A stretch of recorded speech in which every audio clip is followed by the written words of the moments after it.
돌아보시게 되면은 실물 자산을 어마어마하게 사람들이 사네요. 허겁지겁 달려가다 이런 표현을 쓸 정도네요. 우선은 화폐 가치가 많이 지금 내려가고 있고, 그래서 이제 사람들이 주식, 금, 암호화폐를 매입하는데, 어제 여러분들 신한증권 연구소의 애널리스트가 한데도 암호화폐 비중을 20%를 들지 않습니까? 제가 깜짝 놀랐습니다. 급격한 여러분들 이 자산 재편이 일어나고 있는 거죠. 여기 보시면은 이렇게 여러분들 모두가 알고 있지만 언급하지 않는 문제, 명목화폐에 대한 신뢰가 무너졌습니다. 지금 당장 현금을 원하는 사람은 아무도 없습니다. 기관 투자자들의 현금 할당 비율은 3.8%로 지난 12년 중 가장 낮은 수치에 속합니다. 사람들의 화폐 가치가 떨어지니까 실물자산 구입을 계속해서 늘리는 겁니다.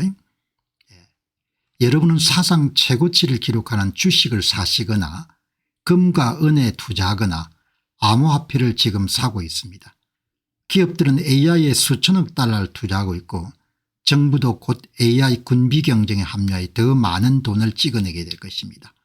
이것이 바로 우리가 끊임없이 자산을 소유하거나 아니면은 뒤처질 것이라고 말하는 이유입니다. 명목화폐는 구매력을 잃고 있고, 자산 소유자들은 가능한 모든 방법을 다해서 자기네 자산 가치를 방어하기 위해서 노력하고 있습니다. 투자자로서 우리는 주어진 패를 가지고 최선을 다할 수밖에 없습니다. 제가 자주 비용이 싼 저비용 패시브 펀드에 투자해야 된다 이런 이야기를 했는데, 이제 올해 강세장에서 펀드 매니저가 역할을 담당하고 운용 수수료가 높은 액티브 펀드의 실적이 상당히 저조했네요. 액티브 펀드가. 그러니까 액티브 펀드가 빅테크 주식보다도 앞으로 가능성이 높은 중소형 주식을 많이 담았기 때문에 액티브 펀드의 수익률이 상당히 낮아진 겁니다. 액티브 펀드를 운영하는 그런 펀드 가운데 22%만 시장 지수를 넘어선 겁니다. 그래서 제가 누누이 말씀드렸지 않습니까? 액티브 펀드는 가급적이면 멀리하는 것이 좋겠다 그렇게 이야기했는데, 액티브 매니저들이 대부분 언더퍼포밍, 2025년도에는 평균 시장 수익률보다 낮습니다. 액티브 펀드는 이번에 강세장에서 기회를 놓쳤습니다. 그다음에 역사상 처음으로 금 가격이 30조 불, 금 시장 가치가 30조를 돌파한 거죠. 얼마 전까지 27조 불이었는데 역사상 최고 자산으로 등극한 겁니다. 금이. 좀 지나치다고 할 정도네요. 뭐 오스트레일리아, 호주 같은 데 이런 금을 사기 위해서 줄을 서고, 베트남도 마찬가지고, 그런 짧은 영상들이 X에 많이 떠오르네요. 금이 공식적으로 역사상 최고 1등 자산이 됐습니다. 30조 원, 골드 30조 원, 엔비디아 4조 4천억 불, 마이크로소프트 3조 8천억 불, 애플 3조 6천억 불, 구글 3조 4천억 불, 은 3조, 아마존 2조 2,800억 불, 비트코인 2조 1,500억 불. 비트코인이 이러면 2조 7천억에서 많이 가격이 내려가지고 많이 내려간 거죠. All out gold, global rush into gold. 세계의 많은 사람들이 금을 사기 위해서 질주하고 있다. 뭐 이런 이야기가 나오니까 좀 과열된 것 같아요, 사람들이. 금이 공식적으로 시가총액 30조 달러를 기록한 역사상 최초의 자산이 됐습니다. 지금까지 30조를 기록한 그런 자산이 없었던 모양입니다. 금으로 전 세계적인 총력전이 벌어지고 있습니다. 여기 이제 보시면은 시가총액 상위들이 30조, 실버가 3조, 비트코인이 2조 1,000, 이렇게 여러분들 가격이 형성되어 있는 겁니다. 자, 단 리카르도 살리나스 피고 멕시코 3위 재벌 그리고 비트코인 옹호자입니다. 예. 비트코인은 최소 금광을 따라잡기 위해서 14배 오를 것입니다. 그리고 그 이후에 계속해서 금을 앞서게 될 것입니다. 예. 지금 이 코베시 레터에 금이 30조 불 시장 가치에 도달했다는 것을 제가 포스트합니다. 이 살리나스 그룹 멕시코 3위 재벌 살리나스 그룹의 여러분들 살리나스 회장이 이분은 본인 포트폴리오의 70%를 비트코인 직접 간접 노출된 분이죠. 돈 리카르도 살리나스 폴리에고 비트코인이 금 시가총액을 따라잡으려면 최소 14배 개당 151만 달러로 상승해야 되고 그 이후에도 계속해서 더 나은 실적을 보일 것입니다. 저는 기록을 위해서 이 게시물을 저작해 주겠습니다. 뭐 이게 여러분들 가설입니다. 가설. 이분은 디지털 골드인 비트코인이 금 가치 최소한 금 가치는 도달할 것이고 시간 가면서 그걸 더 능가할 것이다. 그러면 이제 금 30조 달러를 2100만 개로 나누게 되면은 개당 151불이 되는 겁니다. 지금 가치는 10만 달러 정도 되는 거죠. 10만 달러가 151불 정도 151만 불 정도로 늘어나는 겁니다. 이게 황당한 이야기인 거죠. 그러나 이런 분들은 그렇게 신념을 갖고 있는 겁니다. 이 살리나스 자기 자산 가운데 무려 여러분들 자산 가운데 70% 정도를 갖고 있으니까 어마어마한 거죠. 여기 보시게 되면은 미첼이란 분이 이분 조언을 따라 샀는데 가격이 좀 내린 모양입니다. 제가 12만 4천 불에 비트코인을 샀는데 지금 어떻게 돌아가는 거죠? 제가 여러분들에게 30불에도 사라고 했고 3만 불 6만 불에도 사라고 했고 8만 불에 사라고 했고 10만 불에 사라고 했고 12만 4천 불에도 사라고 했습니다. 지금 10만 8천 불이고 지금 방송 시작하기 전에 10만 4천 불입니다. No problem 문제 없습니다. 그냥 갖고 hold and buy and hold 가만 기다리시면 되는 겁니다. 이렇게 이야기하는 겁니다. 부자니까 기다릴 수 있겠죠. 자 여기 이제 리버라는 데는 비트코인을 구매 대행을 해주고 그다음에 보관 업무 같은 걸 통해 가지고 영업하는 굉장히 오래된 역사입니다. 어떤 사람들은 비트코인 가격이 떨어지는 것을 매우 두려워합니다. 그런데 비트코인을 옹호하는 사람들은 뭐 별로 그렇게 딥을 기다립니다. 2020년부터 지난 5년 사이에 5% 떨어졌던 것은 20번이 있었고 비트코인이 10% 떨어졌던 것은 13번 정도가 있었고 20% 떨어졌던 것은 7번 정도가 있었습니다. 그죠? 이렇게 여러분들 정리를 하시면 좋겠습니다. 자, 그런데 뭐 지금 이제 공식적으로 미 연준이 양적 통제 정책 QT를 이제 폐기하겠다. 돈을 계속 금리를 낮춰서 풀겠다고 하죠. 그 돈이 어디로 가겠습니까? 자, 좋은 저녁입니다. 연준이 양적 긴축의 종료를 시사하고 있고 금은 새로운 사상 최고치를 기록했고 비트코인은 폭발적으로 상승할 준비가 되어 있습니다. 그래서 뭐 조금 비싸게 사신 분들은 나중에 가격 오르고 나면 아무 문제가 없으니까 그냥 가만 갖고 그냥 가만히 있는 아무 일도 안 하고 그냥 가만히 있는 것이 그게 굉장히 좋은 전략인 거죠. 제가 자주 이야기하지만 언제 사더라도 문제가 없습니다. 고점에 사더라 시간 가면 구매 시점이 저점이 되기 때문입니다. 이게 여러분들 비트코인의 가격이 올라온 거죠. 고점에 추락 고점 추락 고점 추락인데 계속 올라가는 겁니다. 그러니까 특별하게 뭐 그렇게 고민하실 필요는 없을 것 같습니다. 매 사이클의 최고점의 비트코인을 한 개 사더라도 그렇게 뭐 후회하거나 그런 건 없습니다. 그렇게 여러분들 장기 시각을 가지시면 좋을 것 같고, 아무튼 금 광풍이 너무 심하네요. 사람들 참 대단하네요.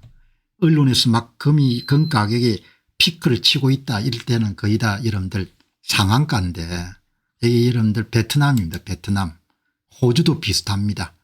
베트남의 골드러시 피플이 금을 사는 데를 막 여러분 쫓아가 가지고 줄을 서가 여러분 금을 사기 기다리고 겁니다. 온스당 4,300불. 이런 영상이 호주도 그렇고 여러분들 여러 개 떠오르네요. 베트남의 골드러시가 발생했습니다. 현재 온스당 4,300불 이상에 거래되는 이 노란 금속을 사고 팔기 위해서 사람들이 상점으로 몰려 들어가고 있습니다. 사람들이 순수 없이 상점으로 들어가고 있습니다. 보띵민차오 금은방이 문을 닫았고 더 이상 아무에게도 팔지 않는다고 이야기합니다. 이렇게 여러분들 이야기하는 겁니다. 금값이 오르니까 사람들이 정신이 없는 겁니다. 지금 걔네에 대해서 좀 다른 이야기 한번 들어보시기 바랍니다. 상당히 실력 있는 사람을 만났습니다. 조 버네트, 비트코인 스트래티지의 책임자 디렉터인데 나스닥의 SMLR로 거래되고 있는 모양이죠. 실력이 아주 있는 존 버네트. 이렇게 이 투자 방송을 하다 보면 실력 있는 사람을 이렇게 만날 수 있으니까 금은 결코 희소하지 않습니다. 채굴 기술이 계속 발전되고 가격이 올라가게 되면 건강개발이 굉장히 활성화됩니다. 지금 이분이 이렇게 나와서 이야기를 하네요. 금이 희소하지가 않습니다. 너무 비싼데 살 필요가 없죠. 금의 총시장 가치가 30조 달러에 근접하고 있습니다. 금으로 가격을 책정한 비트코인은 현재 여전히 2021년 최고치보다 낮습니다. 일단 금이 진정되면 자본이 비트코인으로 유입되기 시작할 수 있겠습니다. 비트코인은 2100만 개만 존재합니다. 이렇게 나오네요. 녹취를 한번 풀어보니까 이분이 한 이야기가 정보가 많기 때문에 녹취를 풀어보니까 금 시가총액이 30조 달러에 도달하면 비트코인 가격은 개당 약 140만 달러가 될 수 있고, 이것은 현재 가격에 의한 14배입니다. 살리나스 회장하고 비슷한 이런 주장이죠. 금은 역사적으로 매년 약 2%씩 공급량이 증가하였습니다. 채굴돼 가지고. 이것은 약 6천억 달러 상당의 신규 금에 해당합니다. 6천억 달러는 53만 5천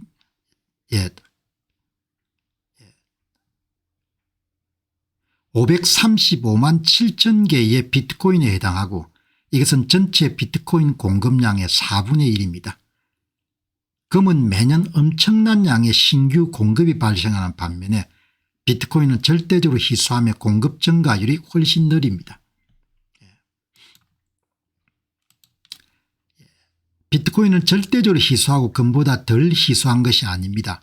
금은 휴대성이 떨어진 반면에 비트코인은 인터넷을 통해 휴대 가능하고 여러 관할권에서 보관할 수 있고 압류 방지 및 도난 방지에 더 강하고, 이런 이야기를. 비트코인 가격은 2021년 최고치보다 낮고 약 2년간 좁은 범위 내에 갇혀 있습니다. 만약 비트코인 논제가 옳다면 금 대비 비트코인의 기하급수적 상승이 논리적입니다. 현재 금으로의 갑작스러운 쇄도가 있을 수 있지만 금이 정점에 달하면 비트코인으로의 급격한 회전이 이어질 수가 있습니다. 가설이니까 그냥 참조하시기 바랍니다.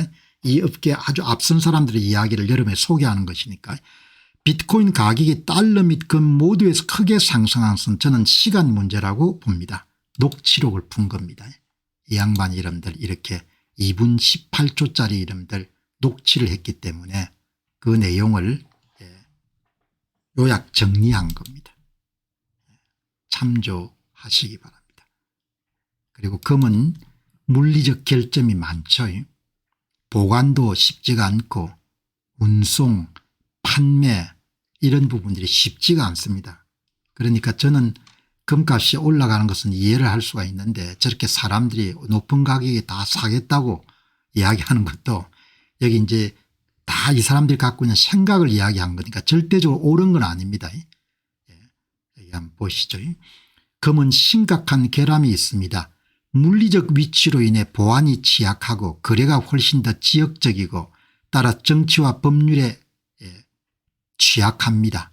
이것은 우리가 비트코인을 통해 좋은 키 관리와 신뢰가 최소화된 글로벌 결제 이점을 활용하여 현재 달성할 수 있는 것보다 취약하다는 뜻입니다. 거래 비용, 보관 비용, 감독 비용 다 큰 거죠. 다 큰 거니까 여러분이 참조하시면은 그러니까 금이 통화를 대체할 수가 없지 않습니까? 분할도 어렵고 금 채굴 기술 발전에 힘입어서 현존하는 금의 3분의 2가 1950년대 이후에 다 채굴된 겁니다. 채굴이 아니고 채굴된 겁니다. 금값이 올라가게 되면은 금강 개발이 훨씬 더 활성화될 것이고 금 공급이 더 늘어나겠죠. 그러면 희소성이 떨어지니까 가격이 내려가겠죠. 우리가 가장 신뢰하는 추정치에 따르면 역사적으로 21만 6,265톤의 금이 채굴됐습니다.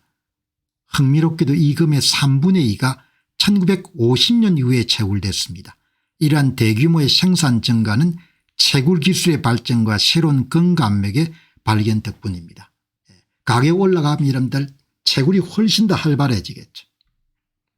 그러니까 이런 것을 참조하셔 가지고 금 거품은 비트코인으로 터질 것입니다. 금은 완벽하게 희소하지도 않고 인터넷을 통해 휴대할 수도 없는 노란 돌덩어리 뿐입니다. 이런 견해를 갖고 있는 겁니다.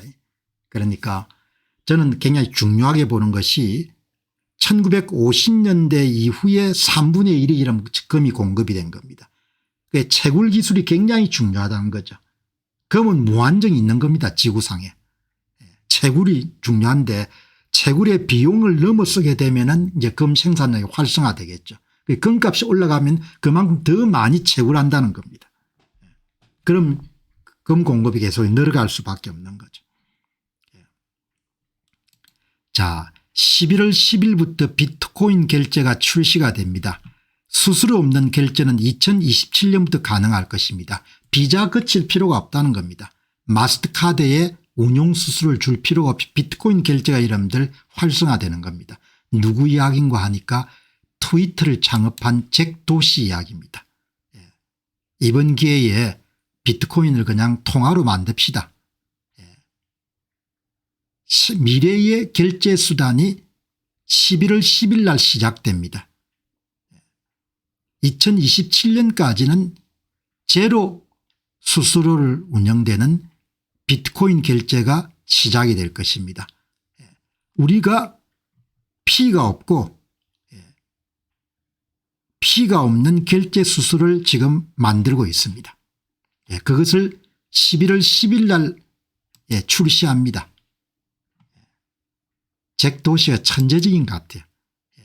여러분께서는 운용 수수료 지불할 거 없이 여러분이 결제할 때마다 더 많은 운용 수수료가 안 나가니까 그 돈을 아껴서 투자하시기 바랍니다. You need to keep more from every sale.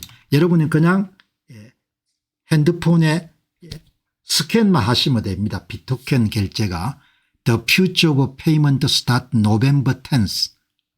그러면 딩동댕하고 석세스를 하게 되면 우리가 비트코인 결제를 수수료 없는 비트코인 결제를 시작하게 됩니다. 잭 도시가 어마어마한 사람인 겁니다. 그런데 비트코인 투자는 엄청나게 지루한 투자입니다. 여러분 ETF 투자도 어마어마하게 지루한 투자죠. 지루한 투자를 찬양해야 되는 거죠. 화끈한 투자가 아니고. 여기 여러분 다 한번 보시기 바랍니다. 심스톤 위스라는 사람이 이런 이야기를 합니다.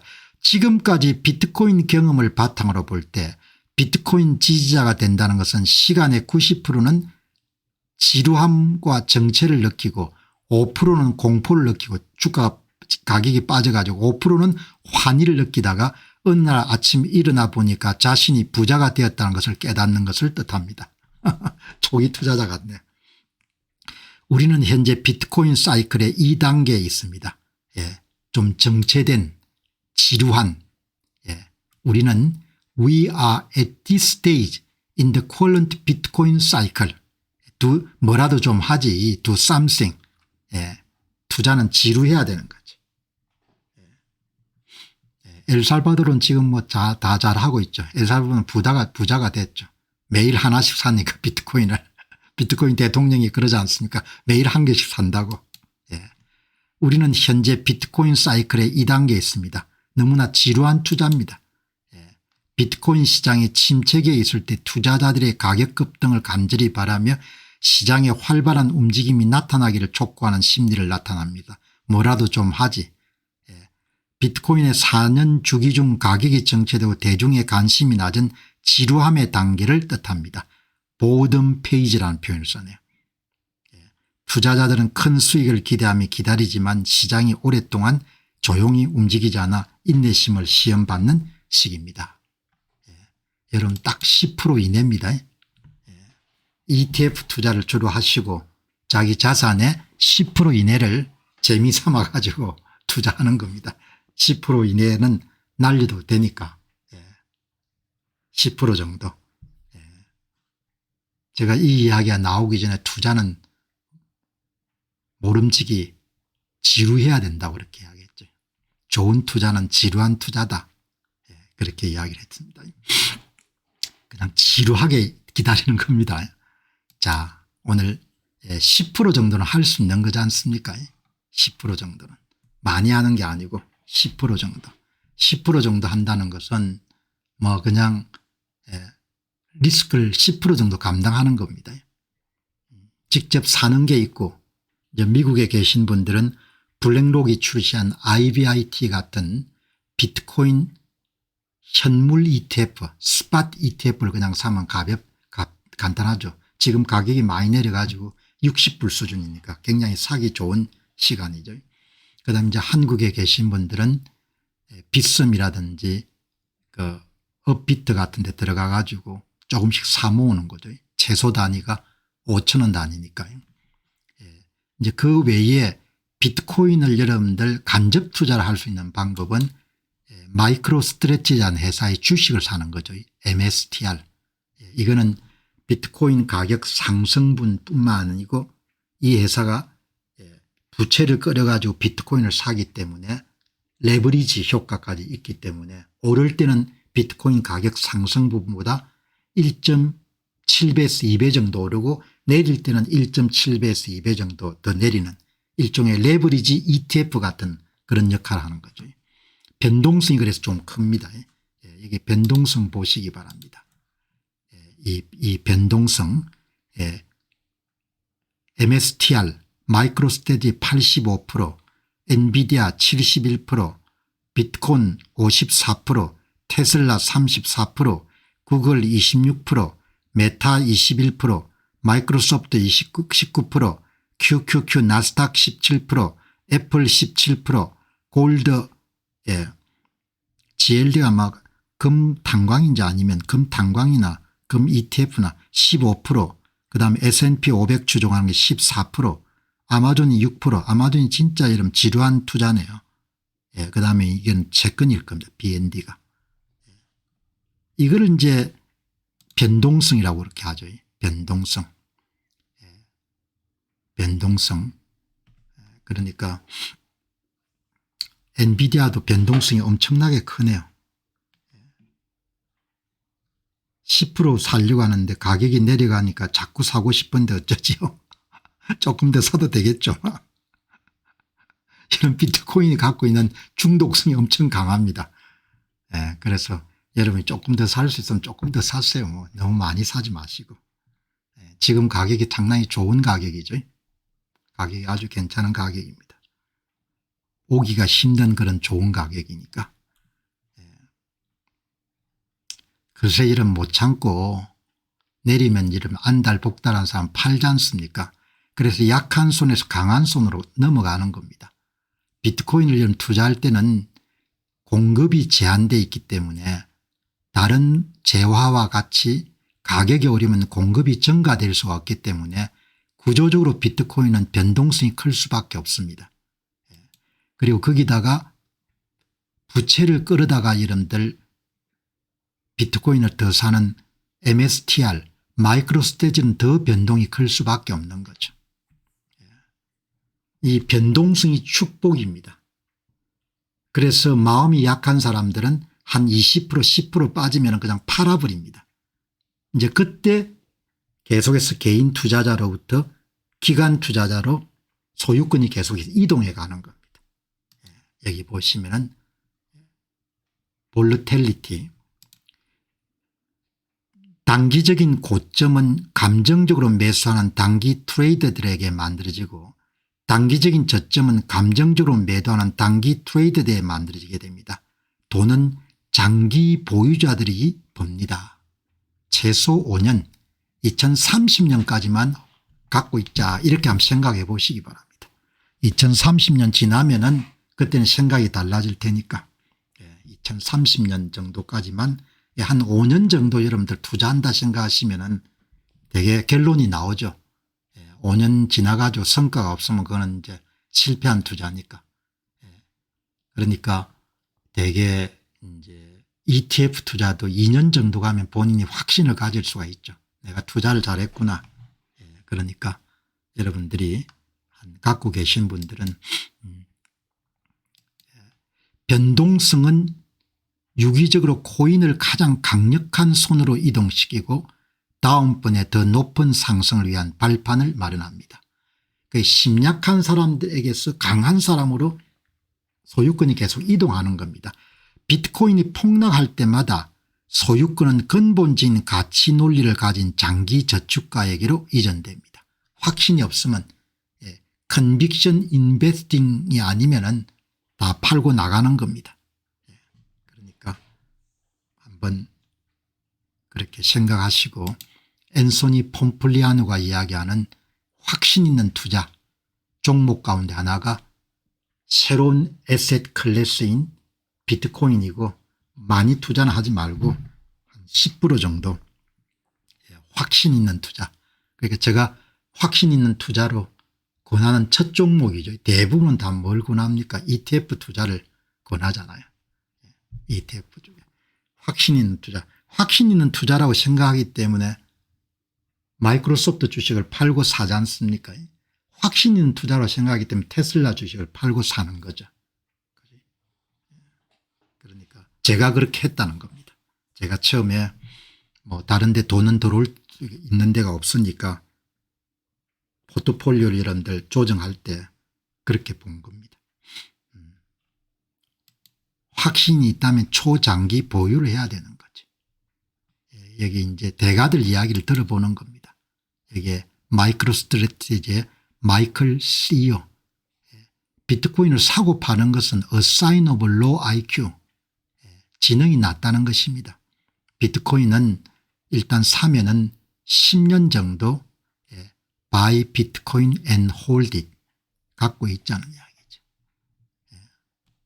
이렇게 이제 대화를 했는데 그 내용에 보게 되면은 단기 거래의 어리석음. 애플이 돈이 될지 어떻게 알았냐 이야기죠. 엔비디아가 그렇게 큰 기업이 될지 어떻게 알았냐 이야기죠. 장기적인 100배 성장의 잠재력을 보지 못하고 작은 이익에 매달리거나 심지어 공매도를 고려하는 어리석은 행동은 안 된다는 거죠. 그러니까 컨빅션 인베스팅이다 생각하고 뉴 에셋 클래스가 등장했는데 지금 들어가는 것은 초기 투자자는 아니지만 지금 10만 원대 들어간 것은 굉장히 괜찮은 거죠. 괜찮은 거니까 자기 자산의 한 10% 정도 최대한 10% 정도 그렇게 사면은 되지 않겠느냐. 30년 경력의 전문가인 마이크로스트레지 CEO인 마이클 세일러는 자신이 5억 달러를 투자하고 미래를 예측하는 책을 썼음에도 불구하고 저는 시장 타이밍을 맞출 수가 없습니다. I can time the market. time the market이라는 표현을 썼네요. 시장을 맞출 수 없다는 겁니다. 그냥 저 주식을 사야겠다 생각하면 조금씩 들어가는 거죠. 혁신적인 기술에 투자할 때는 단기적인 가격 변동이나 시장 타이밍을 맞추려 하지 말고 장기적인 성장 잠재력에 신념을 갖고 집중해야 된다. 여러분, 비트코인이 상품입니다. 비트코인은 테크놀로지 기술입니다. 비트코인은 사용을 하다 보니까 결제 수단인 화폐가 되는 겁니다. 그러나 출발은 상품과 기술인 겁니다. 그 기술 중에 어떤 기술입니까? 혁신적인 기술인 겁니다. 혁신적인 기술. 마이크로소프트는 어떤 기술이냐? 성숙 기술인 거죠. 어제 챗GPT가 여러분들 그런 이야기 하지 않습니까? 10만 달러가 지금 생겼는데 분산 투자하자 가지고 all or nothing으로 반도체 섹터에 투자하겠냐 아니면은 비트코인 투자하겠냐. 10년 정도 갖고 있을 건데 내한테 조언은 좀 해달라니까 여러분 챗GPT가 뭐라고 합니까? 예. 전부 다 걸면은 자기는 어디에 건다고 하지? 비트코인 사겠다고 하지 않습니까? 중요한 논거가 뭐죠? 성숙 기술이 아니고 파괴적 기술이기 때문에 비트코인을 베팅하겠다. 그러나 글록과 제미나이와 이런 데는 다 뭐라고 이야기하죠? 그런 데는 다 반도체 기술에 안정적으로 투자하겠다. 알리바바의 QN이 뭐라고 합니까? 절대적으로 비트코인 사야 된다고 이야기하지 않습니까? 그러니까 어제 제미나이하고 글록은 반도체 사라고 하고 그다음에 이런 10만 불을 그다음에 알리바바의 QN하고 챗GPT는 말도 안 된다. 전부 다 여러분들 사면은 비트코인 사라고 하지 않습니까? 어제 아주 제가 좀 웃었습니다. 로직이 완전히 서로가 다른 거죠. 그러니까 뭐 이렇게 여러분 소액에 얼마 까졌다 이렇게 생각하지 마시고 시장 타이밍을 맞출 수 없다는 거 아닙니까? 그 비트코인을 투자하게 되면 변동성과 함께 살아가는 거죠. 변동성과 함께. 변동성을 견디낼 수가 없으면 절대 빌려가 돈을 투자하면 안 되고 이 테드 스미스 기억나시죠? 뉴욕 스턴 경영대학의 재무학을 가르치는 교수님이지 않습니까? 58세 될 때 불현듯 깨우쳤다는 거 아닙니까? S&P 500에 투자하는 수익성이 여러분 12% 15%인데 그중에 8%에 10% 정도는 통화량이 늘어나기 때문에 증가한다는 거죠. 그러니까 실질 부의 증가는 그렇게 많지 않다는 겁니다. 그걸 58세 깨우쳐 가지고 지나치게 분산된 투자를 하는 것은 부를 만들어내는 데 그렇게 유리한 것 같지 않다. 그런 이야기를 한 아주 중요한 인터뷰를 한 분이 테드 스미스인 거죠. 테드 스미스. 이 MSTR에 투자하신 분입니다. 초기 투자자겠죠. 제가 오랫동안 보유한 종목인 MSTR을 하기나 마이크로 스트레치입니다. 52주간 최저 주가가 2024년 10월 17일 185불이었습니다. 52중 최고 주가는 2024년 11월 21일 543불이었습니다. 35일 만에 3배가 뛰었습니다. 3배가 뛰은 겁니다.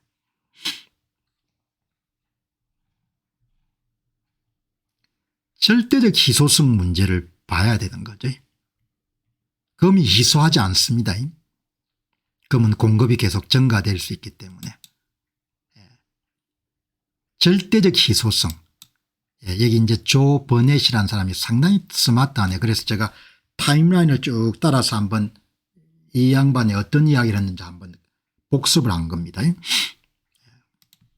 금은 오늘 기준으로 총 시장 가치가 30도 달러입니다. 매년 2% 증가할 수가 있습니다. 채굴을 통해 가지고. 이것은 연간 6천억 달러에 해당하고 그것을 비트코인으로 환산하게 되면 53만 아니죠. 535만 개에 해당합니다. 535만 개. 그러니까 어마어마한 여러분들 금이 공급이 되고 있다는 겁니다. 금은 희소하다고 생각하는데 금은 채굴 기술이 개발되면서 여러분들 금이 계속 공급이 되는 겁니다. 세상 사람들은 아직 absolute scarcity 절대적 희소성을 이해를 못하는 것 같습니다. 그렇게 보는 거죠. 판단은 여러분이 하시고 이런 주장에 대해 다른 의견을 가진 사람도 있습니다. 고정된 공급량은 궁극적인 강점입니다. 2100만 개의 비트코인이 장기적으로 작동하게 만드는 요인입니다.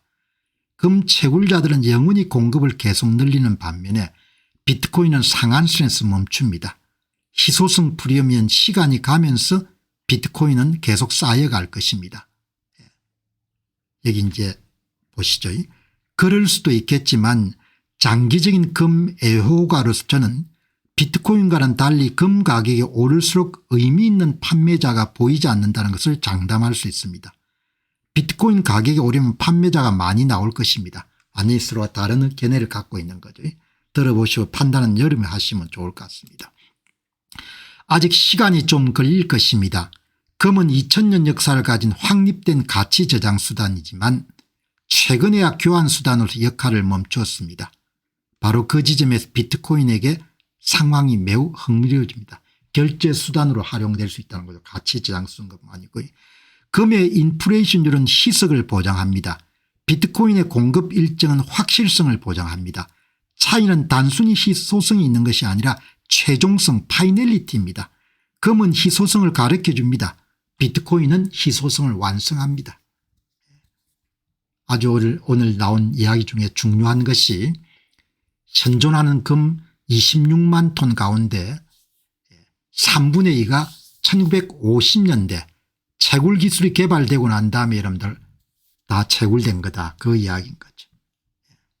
그러니까 오늘 주장 가운데 이런 주장은 한번 주목할 만하죠. 금값이 워낙 오르는 상황에서 먹혀들지 않겠지만 매년 금이 얼마나 공급되느냐 시장에 새로 채굴대가 6천억 달러 공급된다는 거죠. 그걸 비트코인으로 환산하게 되면 535만 개가 된다는 겁니다. 절대적 희소성이 있냐 없냐는 금하고 여러분들 디지털 금하고는 완전히 차이가 있다는 거죠. 자 그러면은 이렇게 돈을 이제 조이는 것을 끝내겠다. 미 연준이 파월 의장이 말했습니다. 미 연준이 통화 공급을 슈링크 줄이는 것을 중단할 수도 있다고 이야기했습니다. 통화 공급이 본격적으로 늘어나게 되면 어떻게 되냐. 어제 보셨지만 글로벌 M2 글로벌 광의의 통화량 증가에 2, 3개월 후에 비트코인 가격이 오르죠. 통화 공급이 늘어나니까 위험 자산을 더 많이 소유하는 거죠. 자, 여기 이제 보시면은 이게 금리를 조이면서 통화 공급을 9조 달러에서 6조 5천억 달러로 줄인 겁니다. 그동안 팬데믹이 여름 끝나고 난 다음에 이 기간 동안에도 비트코인 가격이 상당히 오른 겁니다. 그럼 6조 5천억 불이 9조 이상 정도 공급이 되게 되면 가격이 오를 수밖에 없지 않겠냐 이런 주장을 펴는 겁니다. 비트코인은 지난 3년만 하더라도 750% 정도가 늘어났습니다. 지난 3년 동안 돈을 조였는데도 불구하고 연준금리가 0.25% 5.55% 4.25% 그러나 통화 총공급량의 대차대조표는 9조 달러 6조 5천억 달러로 줄었습니다. 이제 양적 긴축이 끝나고 연준의 정책금리가 3% 미만으로 내려오면은 통화가 상당히 공급될 겁니다. 그럼 비트코인은 통화 완화라는 유동성 공급이라는 순풍을 등에 얻게 될 것입니다. 이렇게 아주 논리적으로 이야기하지 않습니까? 물론 이런 것이 이제 현실화될 거냐 이런 문제는 뭐 개인마다 판단이 다를 수 있겠지만 그러니까 거짓말 안 하는 이야기를 하니까 얼마나 행복한 이야기인 겁니까? 거짓말 안 하는 이야기를 하니까. 정치 이야기는 전부 다 거짓말하는 이야기를 해야 되니까 힘들지 않습니까? 지금 이제 투자 문제는 거짓말 안 하는 이런 숫자를 가지고 이야기하니까 여기는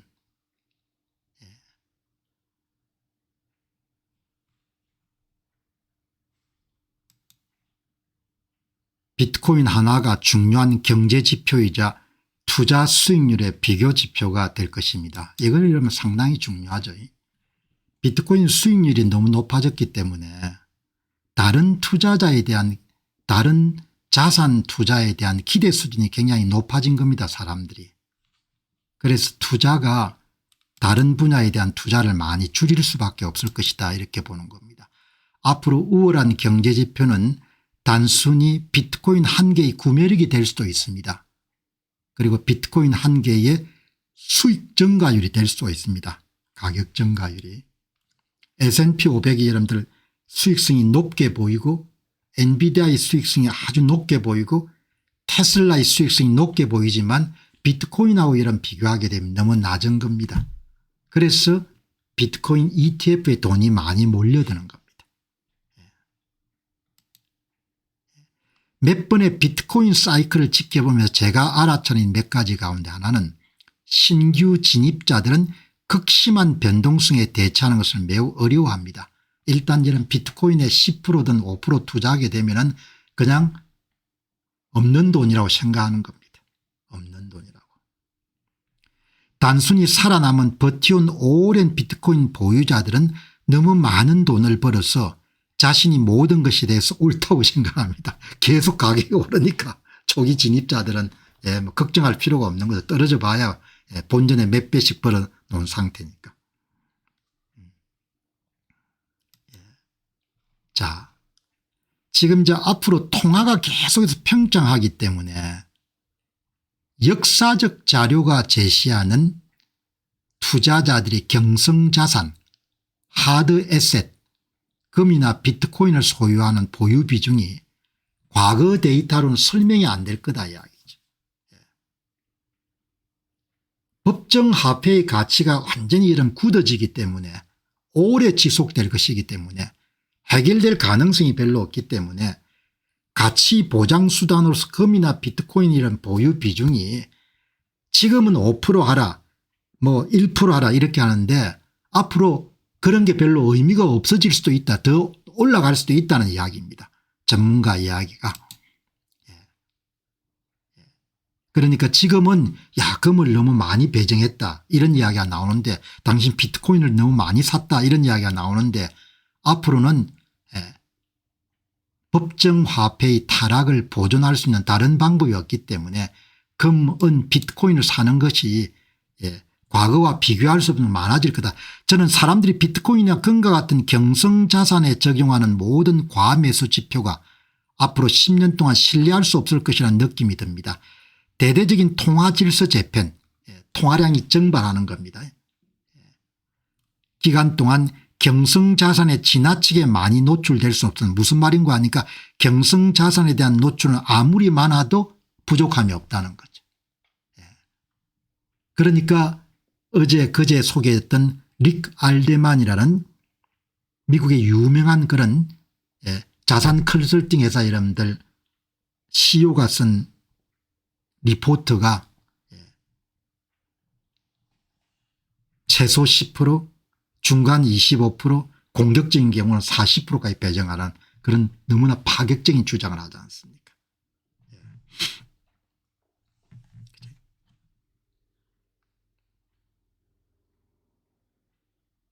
예.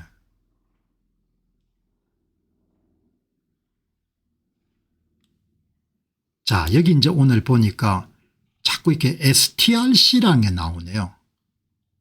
이게 뭔가 하니까 비트코인을 사모으는 회사인 마이크로 스트래티지가 발행한 우선주 같아요. 여기 투자하는 사람도 많네요.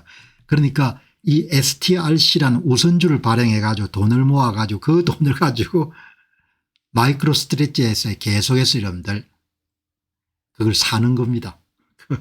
뭐죠? 주식을, 주식이 아니고 비트코인을. 이 STRC Strategy Variable Rate Perpetual Strategy Preference 뭐 이런 제품인데, 예. 광고를 한번 보니까, 예.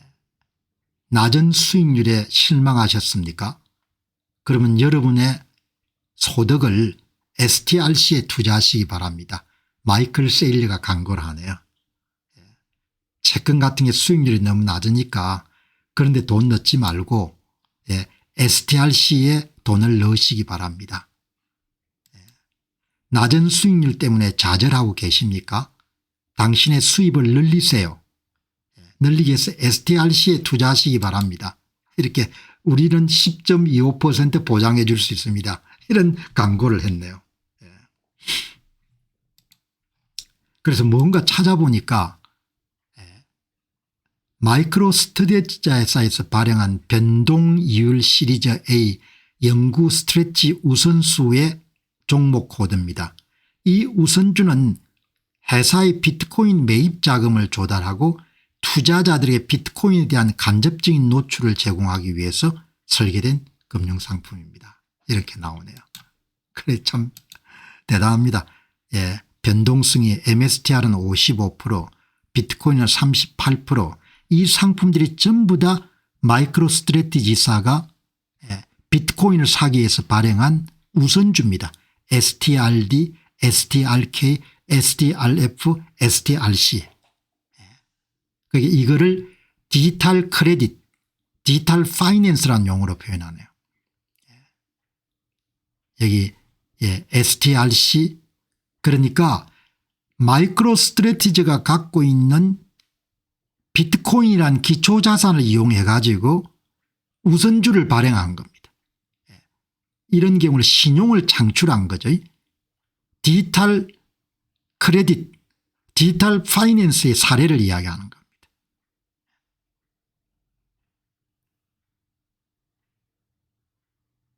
대단한 거죠. 이게 모두 다 비트코인 보유회사인 마이크로 스트래티지에서 발행한 우선주 종목 코드입니다. 이게 STRK, STRF, STRD, STRC. 이 배당을 주네요. 8%, 10%, 10%.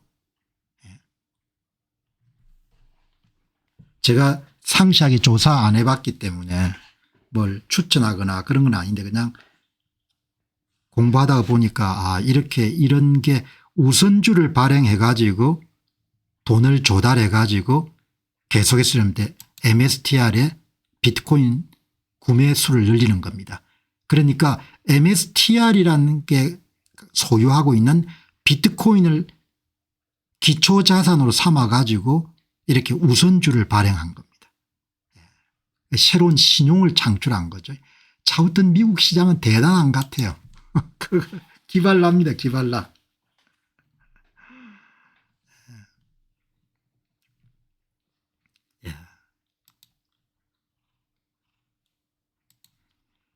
모두 마이크로 스트래티지의 비트코인 매입 자금 조달 및 투자자들에게 비트코인 노출을 제공하기 위해 발행한 우선주입니다.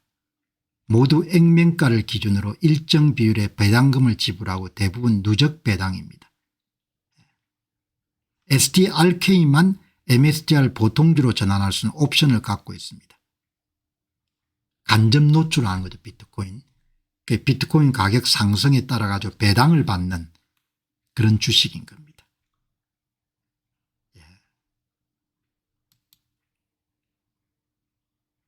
비트코인 투자를 현재 금과 여러분들 동격으로 생각하게 되면은 그러면은 비트코인 한 개 가격이 130만 불 정도로 보는 겁니다. 앞에 살리나스 이름 회장하고 비슷한 그때는 145만 불을 보죠. 황당하다고 생각할 수가 있는데 비트코인을 이름 옹호하는 사람들은 최소한 금과 동격이 될 거다 이렇게 보니까 그 이상이 될 거다고 보니까 최소한 30조 달러를 2100만 개로 나누게 되면 개당 130만 불이 될 거다 이렇게 보는 거죠. 금 시가총액을 비트코인으로 나누면은 비트코인 한 개당 130만 불에서 145만 불 정도 가격이 형성된다 그렇게 볼 수 있는 거죠. 그래서 이제 한국 투자자들 가운데서는 MSTR에 투자하시는 분도 꽤 있습니다.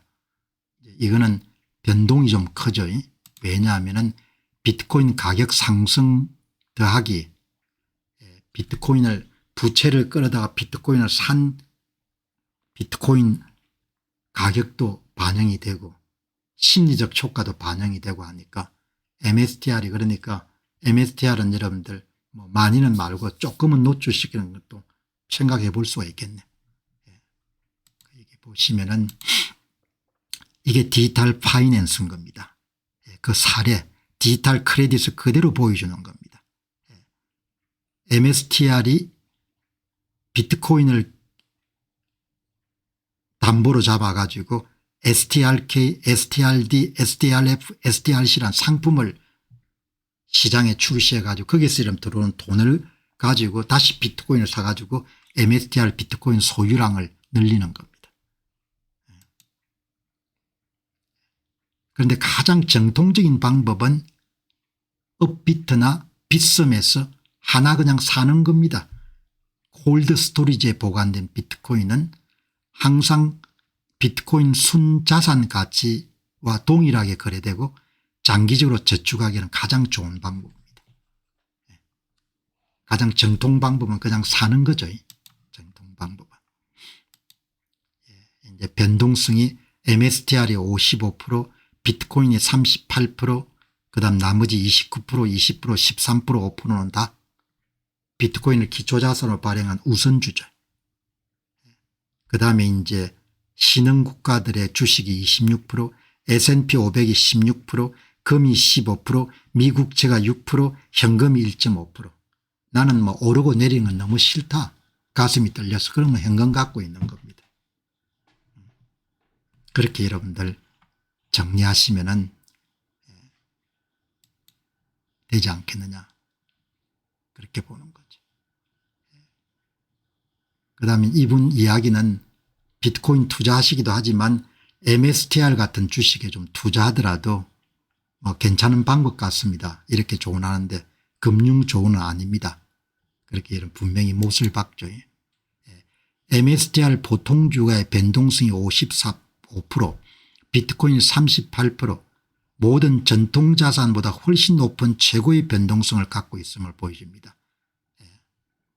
MSTR의 다양한 우선주들 STRK, STRD, STRF, STRC는 비트코인보다 낮은 변동성을 가지고 특히 STRC 5%로 현금 1.5%와 미국 국채사에 위치하기 때문에 안정적인 수익을 추구하는 상품임을 잘 보여주고 있습니다. 그게 다음에 한번 조사해 볼 필요가 있겠네요. 배당을 좀 원하시는 분들은 비트코인에 투자하면서도 배당을 주는 상품 STRC를 한번 고려해 볼 필요가 있을 것 같아요. 다음에 한번 조사를 더 해볼게요.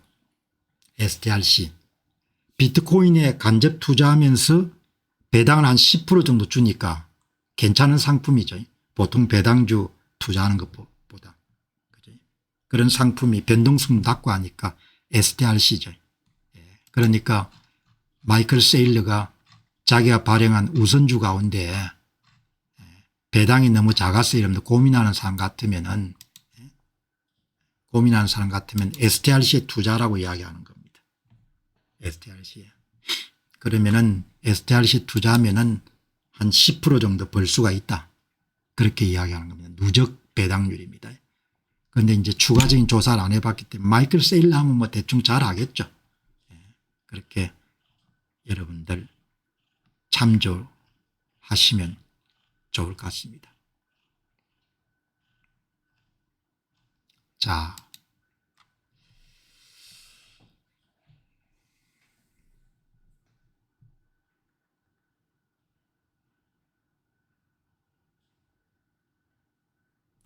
아주 똑똑한 사람이네요. 여기 여러분들 이렇게 이제 방송 준비하다 보면은 미국에서 활동하고 있는 이 천재들을 만나는 겁니다. 아담 리빙스톤. 젊은 분인데 어마어마하게 열정적이네요. 참 대단한 사람들이 많아요. 비트코인에 대한 가장 강력한 옹호자인데 책을 지었네요. 책을. 그레이트 하비스트. AI, 노동, 비트코인 3. 아담 리빙스톤. 책 주요 내용이 뭔가 하니까 비트코인 사라는 겁니다. 작가의 핵심 주장은 인공지능이 가치와 노동력을 무력화시키는 미래사회에서 여러분의 세이빙 테크놀로지 하나로 비트코인만이 시뮬레이션이 될 수 없는 유일한 생명줄이자 진정한 가치 저장 수단입니다. 어마어마한 글을 쓴 거죠. AI가 가치를 해체할 거라는 거죠.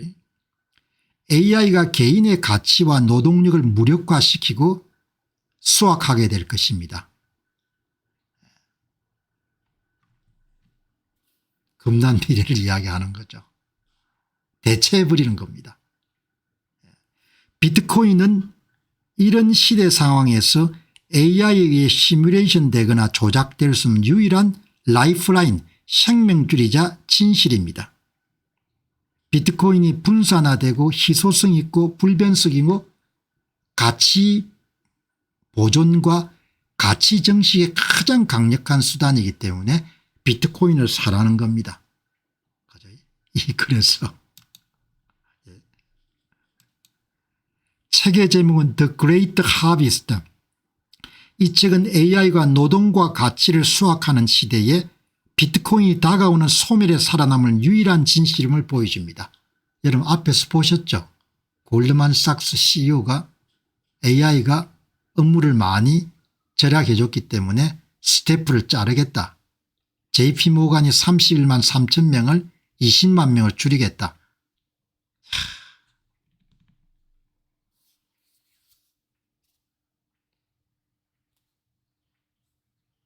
겁난 세상이 된 겁니다.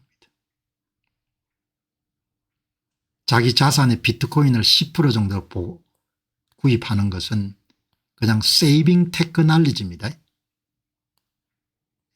그냥 재테크입니다. 재테크. 얼마나 이런 세상이 겁난 세상이 돼갑니까. 비트코인 가격이 이런 10만 3천 불까지 떨어진 지금 얼마나 떨어지는지 모르겠네요. 거대한 비트코인 매각 오늘 아침에 지금 10만 4천 불까지 올라갔습니다.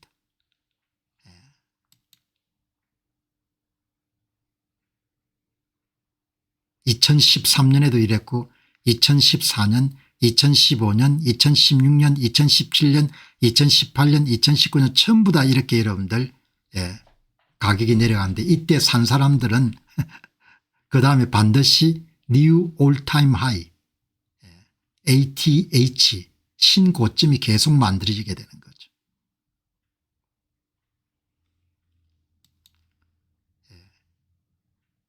열흘 전에 새로운 사상 최고가를 기록하기 전에 매수한 사람들은 다 잘한 겁니다. 그럼 여러분 지금부터 한두 달 지나면은 이번 사상 최고점에 여러분들 매입하는 사람들도 저점이 되겠죠.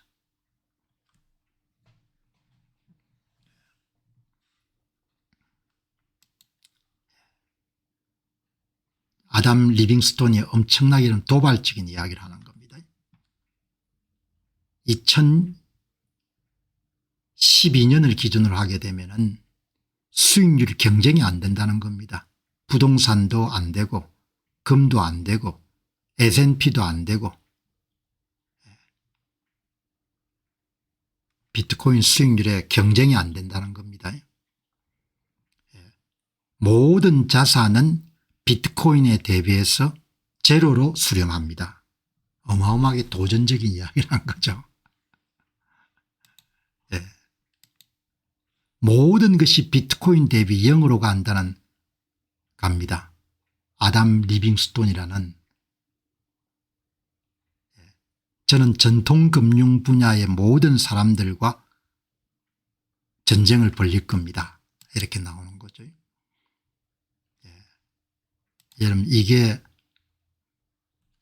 2012년도 비트코인 가격 대비 다른 자산의 상대적 수익률인 겁니다.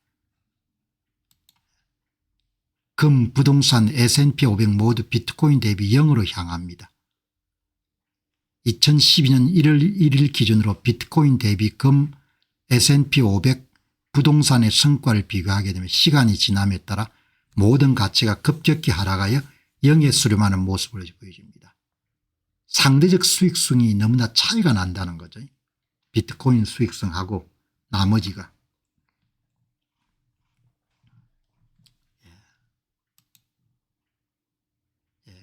한 분이 여러분들 다른 의견을 제시합니다. 디비던드 히어로란 분이 나는 금도 보유하지 않고 비트코인도 보유하지 않고 향후 30년 동안 S&P 500만 보유하겠다 이렇게 생각할 수 있는 겁니다. 나는 뭐 금도 갖고 있지 않고 비트코인도 갖고 있지 않고 오로지 S&P 500 ETF만 가지겠다. 그러니까 이 아담 리빙스톤이 요구합니다. 홈보이 마스터 러버 테러블 리턴. 이 친구는 끔찍한 수익률을 좋아하는 것이 분명합니다. 아니 수익성이 더 높은 것을 사야지 수익성이 낮은 것을 사가지고 갖고 있으면 어떻게 하냐 이 친구야 이렇게 이야기하는 겁니다. 여러분 이렇게 지금 향후 10년 20년에 수익성이 이런 결정에 따라서 어마어마하게 차이가 납니다. 그러니까 여러분 오늘 이 방송을 굉장히 시리어스하게 들어야 되는 겁니다. 지금 여러분 우리가 담당하는 게 뭔가 하니까 어떤 선택을 하느냐에 따라 투자 수익률이 결정적으로 달라지게 되는 겁니다. 또 한 분이 욕합니다. 비트코인은 폰지 사기고 공중에 있는 당신의 돈에는 가치가 없습니다. 비트코인은 기본적으로 중앙은행 디지털 통화와 다를 바 없는 화면 속 코드에 불과합니다. 2025년에 얼마나 많은 사람들이 여러분들 비트코인을 포기하거나 청산당한지를 제가 지켜보겠습니다. 조라는 사람이 이야기하는 겁니다. 그게 미국 내도 어마어마하게 사람들의 의견이 달라지는 겁니다.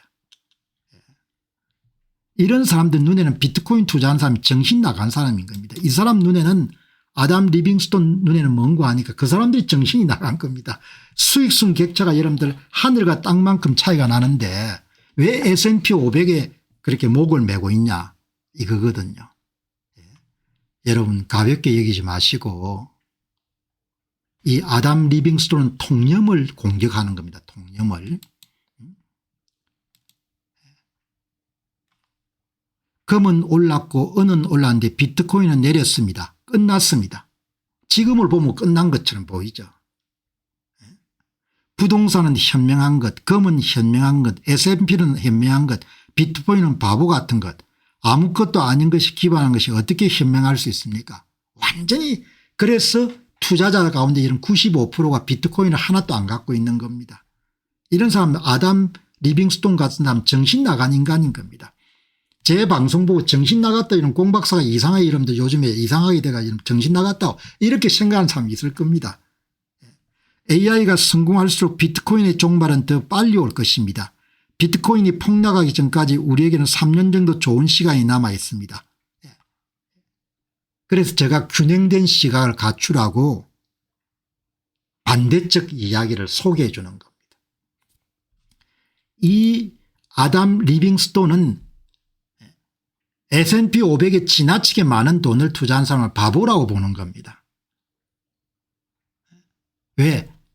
비트코인 수익성이 너무 높은데 왜 그걸 포기하냐 이건 겁니다. 릭 알데만이라는 The Death of 6040 전통적인 자산 포트폴리오 배분 방식을 죽었다고 이런 이야기하는 그 사람 보고서도 마찬가지입니다. 아니 지난 16년 동안 자산 가운데 비교할 수 없을 정도로 높은 수익성을 올린 그거를 자기 자산 포트폴리오 이름 전혀 포함하지 않는 것은 은퇴자들이 너무나 실수하는 거다. 그래서 10% 25% 45%까지 집어넣어라. 이렇게 이야기하는 겁니다. 그럼 저는 어떤 입장이냐. 저는 10% 정도를 넣어야 된다고 보는 겁니다. 10% 정도. 그러나 자산운용의 이름 기본은 달러 표시 시장지수를 추종하는 ETF에 투자를 해야 된다. 그 원칙은 제가 동의하지만 10% 정도는 비트코인 투자를 해야 된다. 이렇게 여러분들 이야기하는 거죠. 대부분이 비트코인은 모르죠. 미국 사람도 95% 모르는 겁니다. 모르는 건 할 수 없는 거죠. 뭐. 본인이 몰라가 투자를 못하면. 투기로 인식하는 거는 뭐 투기로 인식하면 할 수 없는 겁니다. 그러니까 뭔가 새로운 정보나 새로운 그런 자산이 등장하게 되면 주의 의무, 관심을 갖고 그게 뭔지를 여러분들 찾아보고 규명하는 것은 개인의 책임이지 다른 사람이 해줄 수 있는 게 아니지 않습니까? 자, 여러분들 제가 ETF 투자를 굉장히 많이 외치지만 이 굉장히 중요한 여러분 주장이거든요. 여러분 한번 잘 들어보시기 바랍니다. 이 양반 이름 뭔가 하니까 ETF를 S&P 500개 기업에 몰빵하는 것은 바보짓이다 이야기인 겁니다. 내가 항상 이런 궁금하게 얘기했던 거거든요. 아니 변동성이 좀 높으면은 VUG나 SCHG처럼 우량기업을 좀 줄여가 투자하지 왜 500개 투자하냐 이야기죠. 500개 중에는 행편없는 회사도 있을 건데 그 이야기를 아담 리빙스톤이 하는 겁니다. 얼마나 열정적으로 여러분들 이야기를 하는지 진짜 천재들이 천재들. 27분 동안 여러분들 10번을 토하는데 S&P 500을 ETF를 사는 것은 그냥 바보 같은 짓입니다. 비트코인은 어메이징 놀라운 것입니다. 비트코인 다 사라는 게 아니고 S&P 500에 너무 많은 돈을 투입하지 말라는 겁니다. 제가 평소에 했던 이야기하고 비슷한 겁니다. 미국인들이 사랑하는 S&P 500 지수를 추종하는 500개 기업이 투자하는 VOO, SPY, IVV, SPLG에 왜 그렇게 돈을 투자하냐 이야기예요. 수익성이 낮은데 500개 기업 가운데서는 성과가 좋지 않은 기업도 있지 않습니까? 그런 건 다 발라내야 되는 거죠. 그래서 SCHG를 여러분 권한 거 아닙니까? 그래서 기술주인 FTC를 여러분들 투자라고 한 거 아닙니까? 그래서 여러분 SMHX 같은 반도체 주식을 투자한 거 아닙니까? 얼마나 이런 열정적으로 이야기하는 건지 이 사람이 통념을 따르지 말라는 겁니다. 고정관념을. 비트코인은 투기다. 정신 나간 인간들이 하는 거다. 이렇게 생각하니까 이런 통념인 겁니다. 세상에 선거 부정이 어딨노 이런 거 똑같은 겁니다. 세상에 선거 부정이란 게 어딨노 정신 나간 인간들이 주장하는 거지. 5년 지나도 그렇게 생각하는 사람이 많지 않습니까? 인간은 안 바뀌는 겁니다. Buying the S&P 500. S&P 500을 그냥 사는 것은 the worst idea ever. 아주 여러분들 최악의 여러분들 투자다 이렇게 이야기하지 않습니까? 이런 이야기를 어떻게 여러분들 그냥 공식적으로 할 수 있습니까? S&P 500을 사는 것은 어리석고 비트코인은 놀랍습니다. 전통금융의 근본이제나 데이브 램지 스타일의 광신도들이 화폐가치 하락을 간신히 앞지른 끔찍한 투자를 하는 이유에 대해서 28분짜리 논문입니다. 비트코인은 최고의 자산입니다. 두 번째는 없습니다. 당신의 부모님께서 보내서 그들을 통화평가절하의 죽음의 소용돌이부터 구하시기 바랍니다.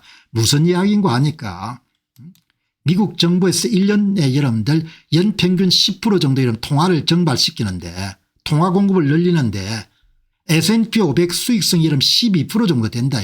그럼 2% 먹는 거다 이야기죠. 실질 부의 증가는 22%밖에 안 되고 나머지 10%는 이런 돈이 들어가 가지고 명목상으로 12%가 나온 거다. 그 이야기를 하지 않습니까? 그거를 누가 이야기합니까? 뉴욕 경영대학원 스턴 경영대학원의 테드 스미스가 재무학을 가르치는데 58세 때 깨우쳤다는 거 아닙니까?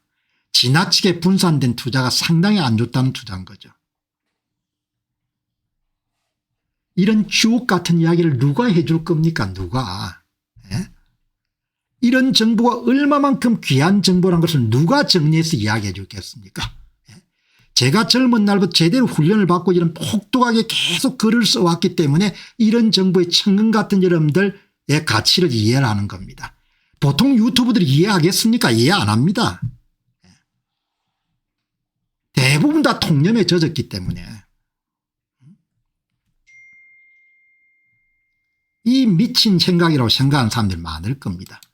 S&P 500에 이런 그대로 투자하는 건 아닌 거죠. 제가 늘 이야기를 했지 않습니까? 미국 사람들이 왜 그렇게 이런데 습관적으로 VO나 IV나 SPY에 투자하는지 모르겠다. 투자 숫자가 500개에서 250개만 줄여졌는데 수익률이 2%가 오르는데 그걸 왜 투자하냐. 한 번도 생각 안 해보는 겁니다. 이 사람이 한 이야기를 장문의 이야기를 한번 보시기 바랍니다. 대부분 펀드가 여러분들 집중되어 있습니다. 상위 10개 종목이 전체 지수의 40%를 차지하는 거죠. 그러니까 빅테크 몇 개 기업의 성과에 따라서 거의 대부분의 펀드가 영향을 받는 겁니다.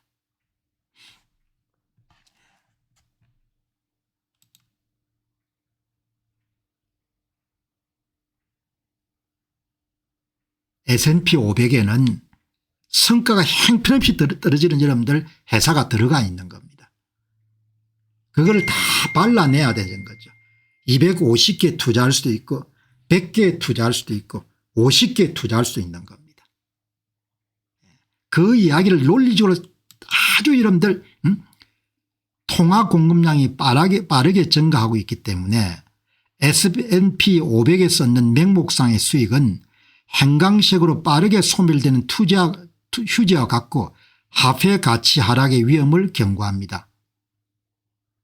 S&P 여러분들 500의 수익성 12% 가운데 10%는 화폐 공급 증가에 따른 착시 효과라는 게 아닙니다. 실질 부의 증가는 2%밖에 안 된다는 겁니다.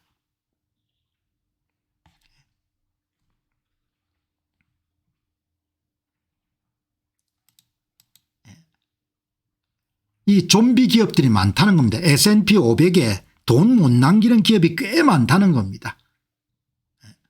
그걸 다 포함한 게 S&P 500이라는 거예요. 은퇴 자금의 대부분이 VOO나 이런 데 투입되는 것은 너무나 비극적이라는 이야기인 겁니다. 이 보시기 바랍니다. 제가 자주 이야기하지 않습니까? 왜 미국 사람들은 VOO에 이렇게 많은 돈을 집어넣을까? IVV에 왜 이렇게 많은 돈을 집어넣을까? VTI에 왜 이렇게 많은 돈을 집어넣을까? 왜? 게으르기 때문에.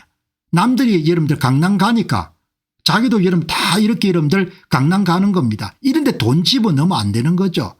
S&P 500을 추종해야 되면 여기 나오는 것처럼 뱅가드가 만든 글로우스트레이트 여기라면 한 200개 기업 투자할 겁니다. VUG 이런 데 투자하면 2% 정도 수익률을 올릴 수가 있지 않습니까? 그러니까 제가 늘 이야기했지 않습니까? 목소리를 높여가지고 1번에 투자할 필요가 없다 이야기, 2번에 투자해라 이야기. SCHG, VUG 투자하더라도 여기 30% 정도 투자하면 된다. 더 이상 많이 할 필요 없고, 그리고 반드시 뭐죠? 기술 섹터에 FTC 100개 정도 투자하거든요. 그럼 수익성이 한 4% 정도 뜰 거 아닙니까? 반도체는 여러분 성장성이 높으니까 25% 정도 뜨겠죠. 그런데 전부 다 돈을 뭡니까? 게으르게 VO, IVV, SPI에 돈을 투자하는 겁니다. 그거를 이 젊은 친구가 여러분 공박하는 겁니다. 나는 절대적으로 여러분들 지지하는 거죠. 야, 정말 똘똘하다. 어떻게 이렇게 여러분들 침 튀기면서 이야기하는 겁니다. 이렇게 여러분들 방송에서 결론이 뭔가 하니까 S&P 500에 투자하지 말라는 겁니다. S&P 500을 절반으로 줄이고 절반으로 줄인 거에 투자해라 이야기. 절반으로 줄인 게 뭡니까? SCH하고 VUG고 그중에 또 절반을 줄인 게 뭡니까? FTC고 그중에 그럼 더 줄인 게 뭐죠? SMHX인 거죠. 그리고 10% 딱 떼내 가지고 비트코인에 투자해라 이야기죠. 확신 있는 투자를 해라 이야기. 수익률이 확 나오지 않습니까 이렇게. 비트코인 투자입니다. 연평균 수익률. SMH가 몇 개 기업입니까? 25개 정도 이런 투자할 겁니다. FTC가 한 100개 투자할 겁니다. SCH가 이런 25개 투자할 겁니다. 500개 투자하게 되면 12%가 나오는 겁니다. 이렇게 사람들이 여러분들 생각을 안 하는 겁니다. 자기의 피 같은 돈이 드는데 10% 정도는 반드시 뭐죠? 비트코인에 투자해야 된다는 거죠. 그걸 이제 사람들이 깨우친 겁니다. 5번. IBIT에 투자하는 건 비트코인 현물 ETF에 돈을 집어넣는 겁니다. 아주 훌륭한 젊은 분이네요. 월가는 싫어하겠지만 Buying the S&P 500 is the worst idea라는 거 아닙니까? 예. 그냥 기계적으로 S&P 500에 투자하면 안 된다는 겁니다. 통화 공급이 계속 늘어나기 때문에 몇 조씩 여러분들 매년 돈을 집어넣는 겁니다. 그러니까 수익성이 12%지만 그중에 2% 정도가 실질 수익성 증가한 겁니다. 실질적 가치 하락 이걸 주목해야 된다는 거죠. 뉴욕 경영대학원의 테드 경영대학원의 스턴 경영대학원의 테드 스미스 교수하고 똑같은 주장인 겁니다. 전통 금융 시스템에 통화 증발을 항상 고려해야 된다. 장기 수익률에서 반도체 기술주 비트코인이 빠져서 안 된다 이야기죠. 그래서 이제 여기 보면은 비트코인 사라는 이야기를 해놨죠. 이렇게 여러분들 보시면 되겠네요. 아주 훌륭한 젊은 분이네요. 참 어떻게 말도 그렇게 잘하는지. 항상 제가 이런 주장해왔던 S&P 500에 500개 기업에 투자하는 것은 바보 같은 생각 같다. 그 이야기를 젊은 분이 하는 겁니다. 그런데 이 젊은 분은 뭐 다른 ETF도 투자해서 안 된다 그렇게 이야기하는데 그건 아니고 이게 70에서 90% 정도 차지하고 그다음에 보조수단으로 약간의 돈을 비트코인에 투자하는 것은 굉장히 좋은 아이디어 같다. 10% 정도 그렇게 보시면 되겠네요. 자, 여러분 오늘 방송 마무리하고 또 내일 새 주제 준비해서 여러분 찾아뵙도록 그렇게 하겠습니다. 좋은 하루 되시기 바랍니다. 감사합니다.